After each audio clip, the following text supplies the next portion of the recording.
I'm here to talk about a topic I am very passionate about, and it involves sales. So if anyone here has a product, CEO, CRO, CS, you name it, if you sell a product, hopefully this will be relevant to you, and it's something that I care tremendously about. And the topic today we call death to the discount. All right, so we're talking about discounting. And this is a contrarian take, by the way, because I actually founded a negotiation company, but we'll get to that. So the main insight here is that salespeople, get ready for this, they make up the price, all right? A lot of us, we have SaaS companies, Vendr included. Salespeople make up the price. This person gets a different price than this person and that person. Why is that, all right? Well, I know this because I am one of those people. So I spent the vast majority of my career in sales. Before that, I was in public accounting. I made it like 2 years, and I realized I was like the world's worst public accountant. So I was like, let me try my hand in sales. And I ended up working for some of the best SaaS companies in the world. I spent 6 years at HubSpot. I found them when they were about 200 people, saw it through IPO. And while I was at HubSpot, I was like, man, what a great product, right? Like, how many of us use HubSpot? We've all definitely heard of it, right? It should fly off the shelves. Great product. Unfortunately, it didn't, right? I had this insight when I was selling it. It's like, wow, why is it taking me so long to sell this product that I know is such a great product? It's competitive. Yet, they had to hire people like me as an account executive to figure out how to sell it. They had to hire marketers. They had to spend marketing dollars to attract leads. Why the heck is it so hard to sell a great product? Right? That was this question, this nagging question that I couldn't quite shake. All right, so let's unpack that. Right? Now put your sales hat on, founder hat on. How are we selling today? Well, the vast majority of us, we're closing our opportunities, so our sales opportunities, which is, by the way, we've deemed it qualified. So we said this is a good fit customer. We're closing 20-ish% of those into a customer, 20%. What does that mean? It means that 80% of the time, salespeople are talking to non-buyers of your product. They deemed it qualified, the person doesn't buy. And unfortunately, this has a really big consequence on businesses because of the sales cycle. So this data here is from Vendr's data. So we see a lot of SaaS transactions in our community. And we've been monitoring what the heck is going on with sales cycles. Because I would have assumed that the sales cycle is getting more efficient over time. Let's see what's happening. 2020, it's taking someone in our community about 32 days to buy a net new product. Not bad. What about renewals? I think it would be shorter, right? It's actually longer, 47 days to process a renewal. 3 years later, what happened, right? As SaaS evolved, as we all got better, we're using better tools, did we get more efficient? No, it's going in the opposite direction. People are taking longer to buy your products. Net new purchases now are up 37%. Renewals are up 31% in 3 short years. Let's play this forward. What's going to happen 3 years from now? This is unsustainable. Like, truly, it's going to take someone probably 50 to 65 days to make a buying decision on your product 3 years from now if we don't change something. Renewals, get ready. That's going to take 80 to 90. Absolutely unsustainable. By the way, this is my favorite slide in this whole presentation, so get ready for this one. I call this procurement land, all right? So now put on your hat of, we're selling our products to someone that then has to go through their procurement process. What is the buyer actually going through today? It starts in that top corner. I call it SaaS purchase time. That's purchase intent. That means someone has interest in your product, all right? But we as sellers, as founders, what do? That first big bold button, when someone gets to your pricing page, they're met with like contact sales. They came to your pricing page because they're interested in your product or service, and we're like, contact us. Like, I'm not just going to show you the price. I want you to contact us. And it gets better. Because in procurement land, you know what happens next? We've got the lead form. All right, now we're like, okay, you wanted to contact us because of our product, great. Who are you? What is your role? What company are you with? Give me your email address, and by the way, I need your work email address, right? Is that a customer-centric thing to do? Is that a buyer-centric thing to do? No, it's for us, and we all do this, right? This is how we convert leads. It's not over yet. In procurement land, the next step is the BDR call, the business development representative. We're not yet convinced with what you put in that lead form, so what we're going to do is we're going to put someone on the phone with you to make sure. And they're going to ask you a series of additional questions. For example, excuse me, sir or ma'am, what is your budget? Do you have authority to make this buying decision? What about need? Do you really have a need for our product? And what is your timeline to purchase, right? In sales, we call that BANT, right? We train our team how to qualify our product or prospects, and it's us deciding to do that. It's a forced qualification call. Then next, the forced product demonstration. All right, so now we have this person who found us. They agreed to fill out their information. They agreed to take a BDR call. Now we are forcing them to spend 45 minutes to an hour with us so that we can show them, get ready for this, so we can show them how intuitive our product is. Isn't that hilarious? Like, we're literally forcing someone to hear us explain how intuitive our product is. Right? This is sales today. Like, we do this. I've done this. Like, I am one of you. We're all doing it. And this is where it gets pretty gnarly, because after you get someone through that forced demonstration, and now they actually like, okay, look, I really want your product. Thank you. Can I get it? We're basically saying, no, you got to like arm up. Now it's time for a negotiation. Because remember, salespeople, we make up the price. Remember, buyers, they know that the price is discretionary based on the seller you're talking to. So what do you think they do? They get ready for battle because it's their job to ensure that they're paying the lowest possible price for your good, and it's your job as a seller to try to maximize the outcome, right? We're going to talk more about the negotiation in a little bit. All right, so after that, we have the final step, which is approvals. And in the approval step, there's actually two sides of it. You've got the seller who has to go to their boss and then to go to deal desk in order to get an offer approved, a price approved. And then the buyer, what do they have to do? They've got to go to their finance team to say, this is what it's going to cost. Do I have budget? Then they have to go to their legal team and show like the master services agreement. Then they've got to go to their compliance team, the security team. Right? Then miraculously, we close a transaction. Right? That is the current state of sales for the vast majority of us. So when I say I believe that sales is broken, I vehemently believe that sales is broken. And it pains me as someone who spent the majority of my career in sales that this is how I'm selling these amazing products. So what I did in 2018, I started a company called Vendr. And Vendr's idea was pretty simple. We're like, we want to fix sales. Because me as a salesperson, I don't like this. It doesn't feel good how I'm selling to my prospects. I would love to fix that.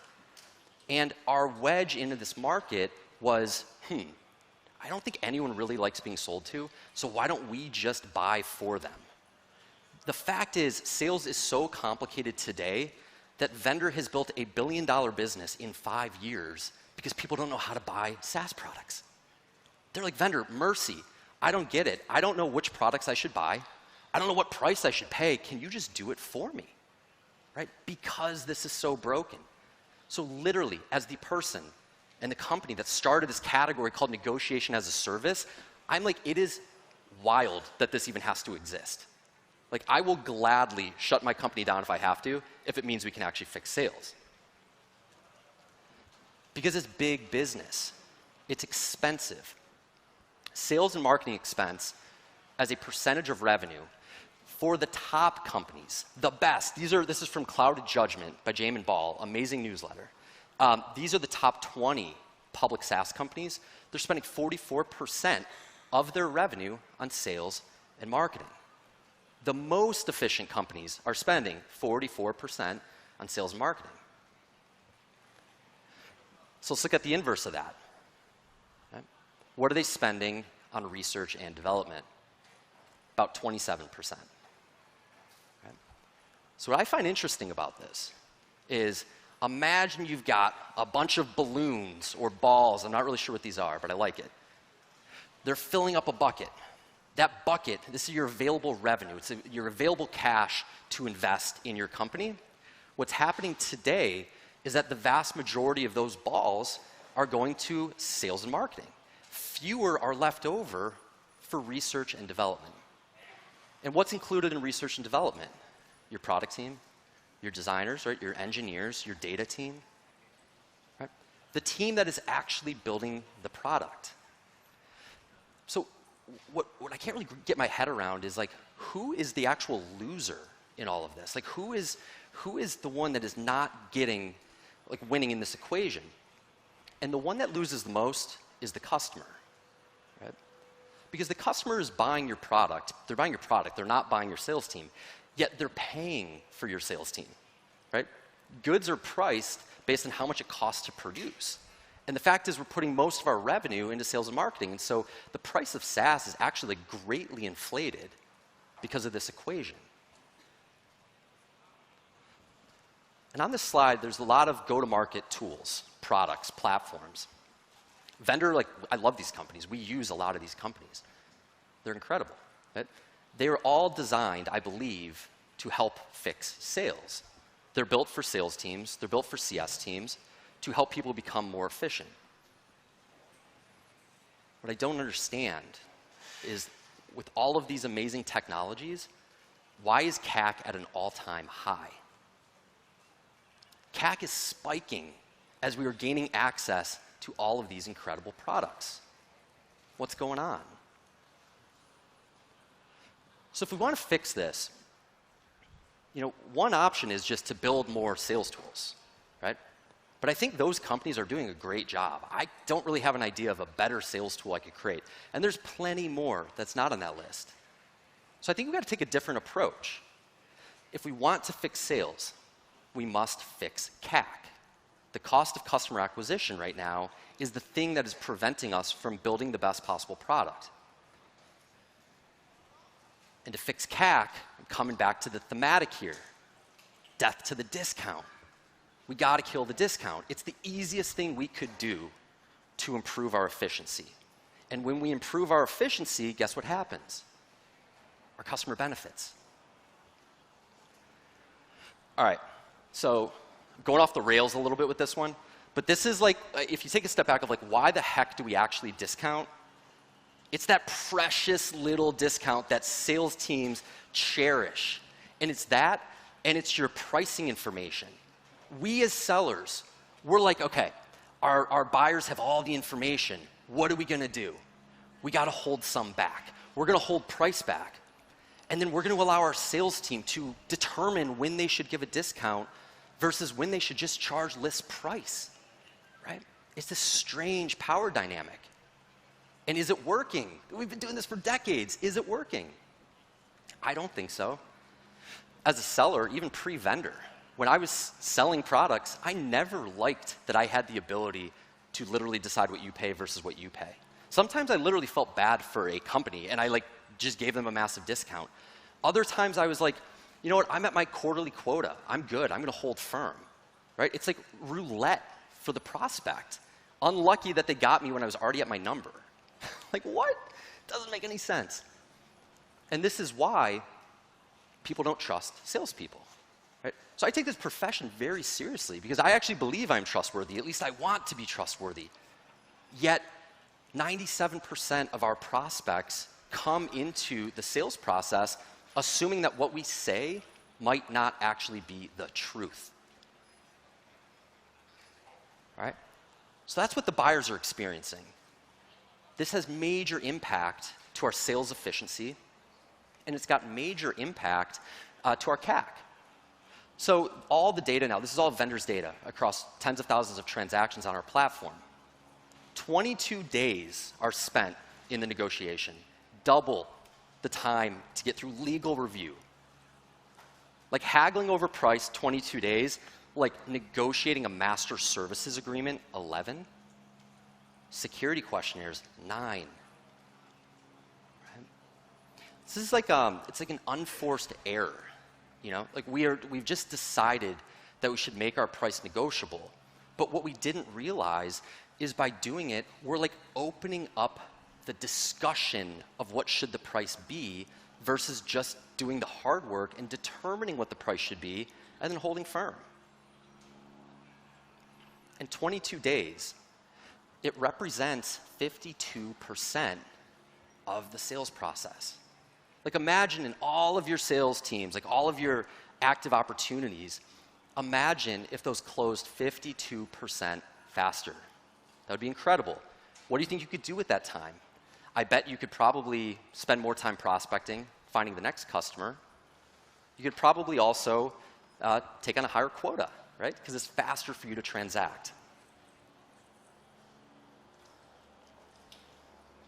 All right. What we're going to look at now is what happens over time, right? So we've already talked about sales being broken. Got it. Salespeople can make up the price. They're allowed to discount. Got it. Sales cycles are extending already in this environment. Like they're going up, not down. And it's happening for both net new purchases and renewals. Right? And the longer the sales cycle, the higher the discount percentage. Let's play that out. And actually, I don't know the answer to this, but it's like, is it the higher the discount, the longer the sales cycle, or the longer the sales cycle, the higher the discount? I think it's that. And here's why. Imagine you have a prospect who's thinking about buying your product or service, and then they're like, you know what, I actually don't know. I'm just not yet ready. What happens? Salesperson says, but wait, what if I gave you a discount? Would that change your timing? Remember we uncovered that in procurement land at the qualification stage? Would that change your timing? It doesn't change your need, by the way. It changes your timing. And the prospect may say, no, I still need some more time. Then what happens? End of month, end of quarter, or even better, end of year is approaching. All of a sudden, the salesperson just like goes back in the pocket, throws up a Hail Mary, end of quarter, end of year discounting, prospect catches it, they decide to buy. Right? That's literally what's happening. And so the longer the sales cycle, the higher the discount. So it's kind of, it's unfortunate that our prospects, our buyers, they know this. So what do you think they do? They draw out the sales cycle. And the hidden cost here that is actually, I think, the most meaningful is what happens to LTV. LTV comes down. Patrick Campbell at Profitwell had a really good stat on this. Like LTV is coming down the higher the discount. And it's not just because in year 2 you probably have to then keep the discount or at least a portion of it. I think what's really happening there is who's a healthier customer? The one that's buying when they want to, when they're ready, when they need the product, and they're buying it based on value? Or is it the customer, the prospect that bought because they got a 38% discount? Right? So we're incentivizing people to come in the door and be a bad fit customer, and they walk out the door 12 months later. So when I see this data, I'm like, okay, what do we do about it? I think it's truly time to rethink our relationship with information. And what I mean by information, I mean like access to information. So if we think back, we had Gollum, right, with my precious little discount, right? Holding back that information so that the prospect or the customer has to come in and fight for the best price.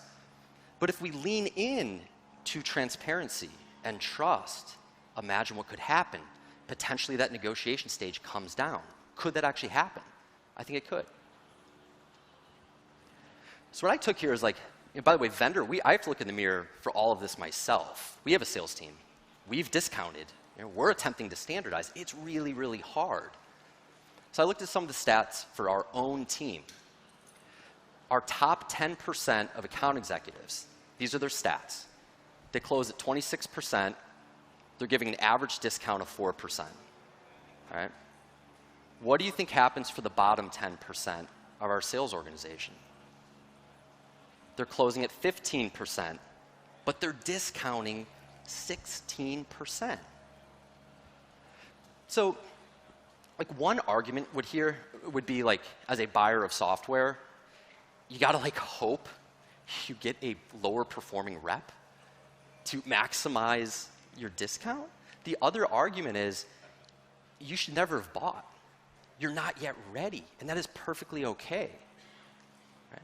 Yet we found ourselves as consumers, we found ourselves getting just excited, wow, it's a really good deal, I'm just gonna take a shot. Versus, I know I need this thing, and I know I need it now, and I believe the price is fair. So top AEs to bottom AEs, that's the difference.